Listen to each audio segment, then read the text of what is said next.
What's good, everybody, and welcome back to my channel, Smoking and Grilling with me, AV. Now, you read that title, listen, and you know it's gonna be easy, right? I'm just getting ready to show you guys just how easy it is just to make some stuffed pork chops. Listen, I don't wanna over talk it. I'm gonna show you these limited amount of ingredients, and listen, I got a bonus for you. I brine these chops. That's gonna be the secret to coming up with some, like a fail-proof, juicy chop. So, let's go over these ingredients, and let's just make this happen. Okay, so here we go. Not a whole lot of ingredients, right? So I'm gonna just start off by showing you guys, look, we got cream cheese. We're gonna use about half of this. This is 8 ounces, so we're gonna use 4 of that. Then I got thick sliced bacon. We're gonna use 4 of these. We got green onions, Parmesan, shredded Parmesan cheese. And this right here, look at my 3 spices. That's kosher salt, black pepper, and garlic powder. And then of course, listen, we're gonna fry them and put that little color on these chops, right? We're gonna have a little flour. So we're gonna add this to that, and that's how that's gonna happen. Now, you can look right here. Look, this is a little bonus. Like I said, look, I brined. I'm gonna give you guys everything you need to know about the brine and how to make it super simple. It wasn't even worth me really showing it unless you guys tell me you want me to just show how I made this pork brine. But I brined it overnight. These are my chops. So now let's just go ahead and start, to assemble. Okay, so the first thing you wanna do is, we're gonna like multitask, right? So what we wanna do is, we wanna get our bacon. We're gonna start going ahead and getting this cooked.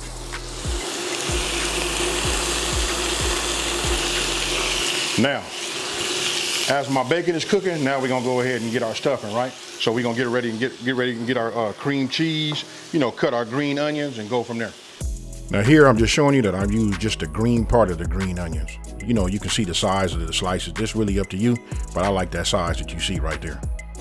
Okay, got my bacon going, right? Now I'm getting ready to start doing my cream cheese, like my filling, right? So this will be a great time for us to go ahead and preheat our oven to 400 degrees. Now, let's go ahead and start on this cream cheese.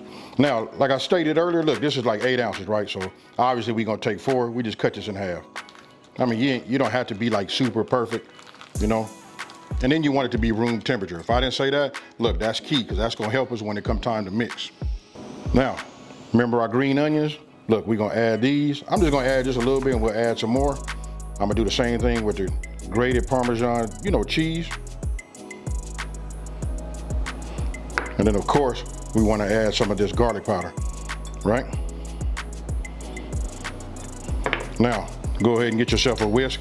And then when you have it at room temperature, just notice how easy it is to just incorporate and mix. It's gonna be tricky, but we just gonna keep moving it around. And when you use a whisk, you see how it goes inside like this? Listen, we just gotta get through it, Now, I got a couple of chops that are gonna be nice. Just wait till I take it out of this brine so you guys can take a look at it.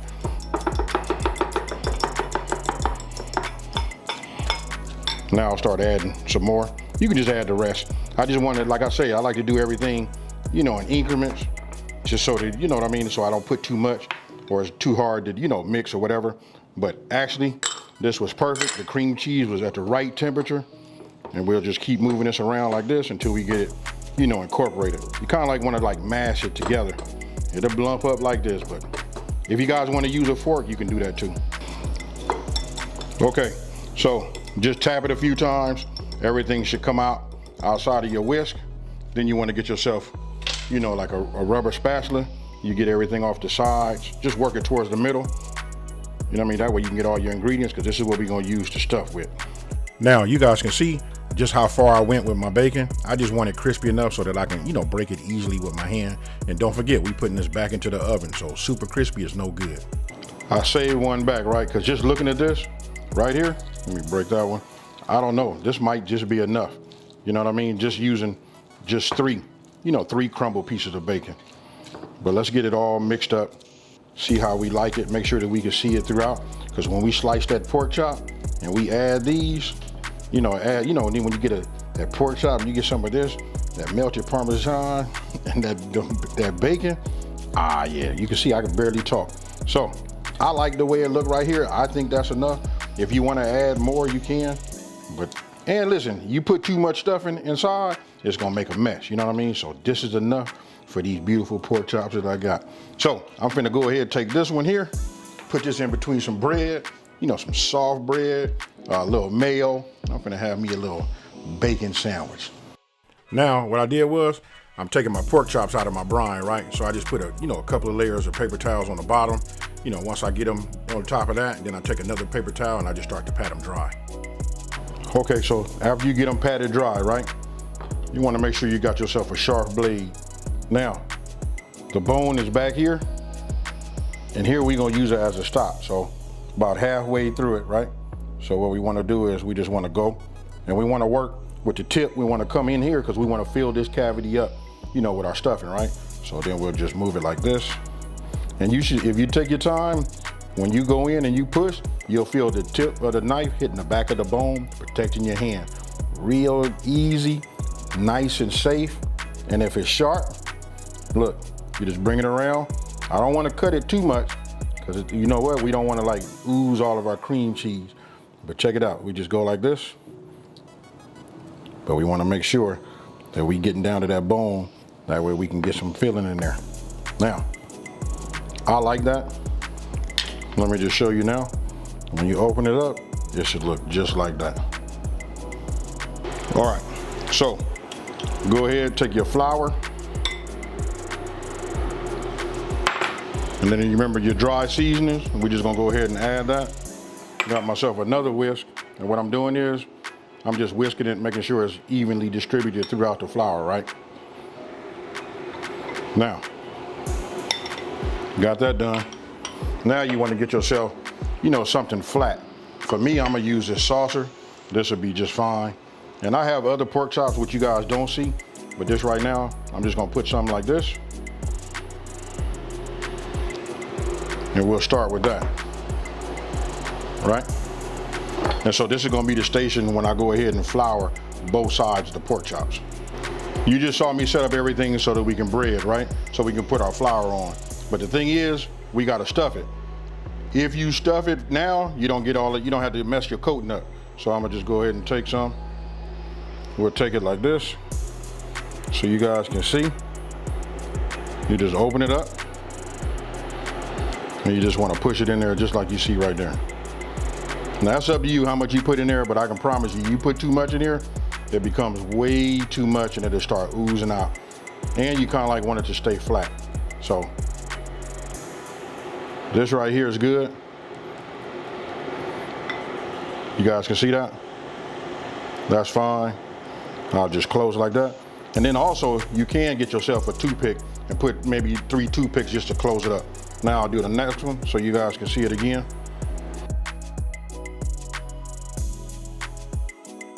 And then right now it should be coming like self-explanatory. You know what we finna do next. We finna go ahead and hit it with that flour. You know what I mean? You put that color on there and then we're gonna put it in the oven. Okay, so both of these are stuffed. Now I'm gonna go ahead and take this one. And what we're gonna do is we just put it right there on top like that. You know what I mean? Then listen, you don't wanna like mash it down too much because you don't wanna push none of your stuffing out, right? Then what we're gonna do is we're gonna flip it over, right? Just like you see. Now once you got it coated, you wanna make sure your grease is up to temp. Now I used a medium-high heat, right? That's what we're gonna sear with. So then go ahead, just set it in there. Be careful that you don't get any splash on yourself. And then what I'm doing now is you just take the remainder. It depends on how big of a pan you have or whatever. So you just wanna coat that one and then put that in there also, just like you see right there. Now, this only takes about 2.5 to 3 minutes, right? So I got myself a spoon to help me, keep them from flipping over. What I'm doing is looking at the bottom. Once I achieve the color that I'm looking for, that right there, and then I just flip them over. Remember, 2.5 to 3 minutes.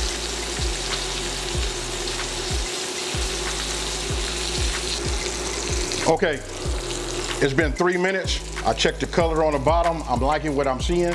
Our oven is up to 400 degrees. So what I'm gonna go ahead and do is put it in. Listen, we're gonna put it in and we're gonna look for an internal temp. On the meat side, we're looking for about 145 degrees, right? Now, after when they come out, look, you can see right now that some of the, our stuffing kind of oozed out. This is where the toothpicks would help, greatly keep that stuffing in the inside. All right, so now you just want to go ahead and, plate. I'm gonna be serving these with some mashed potatoes. You can see that, look, you can see the stuffing, how it started oozing out. And I'm just gonna go ahead and just put it here. And then I'll just let it slide down. Maybe like mash it in like this a little bit. Now, I want you guys to take a look at this part right here. I'm getting ready to cut it. You can just see how tender it is and how juicy it is. And then with that garlic parmesan stuffing in the inside, oh man, this right here makes for a delicious, you know, fork full, along with that mashed potatoes. Yeah, I want you guys to let me know what you think down in the comment section below. Now tell me what you guys think about this one here. I got it. Listen, when we brown it, you know, we put that ooey, you know, we get that flavor from the cast iron skillet, right? It might not look the prettiest, but I promise you, you just saw when I cut into it right there, just how juicy it is. Hey, listen, that's the key. You guys got to start brining your meat. Listen, it's a fail-proof method as long as you don't overcook. Hey, so with that being said, listen, you just saw me cut me a piece. I'm gonna go in for my second piece. This time, let me do it like this, because check this out. I got a nice big piece right here.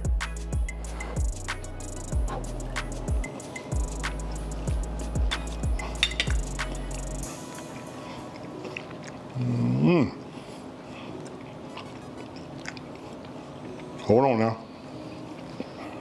You want to talk about like an explosion of flavor in your mouth? This is it right here.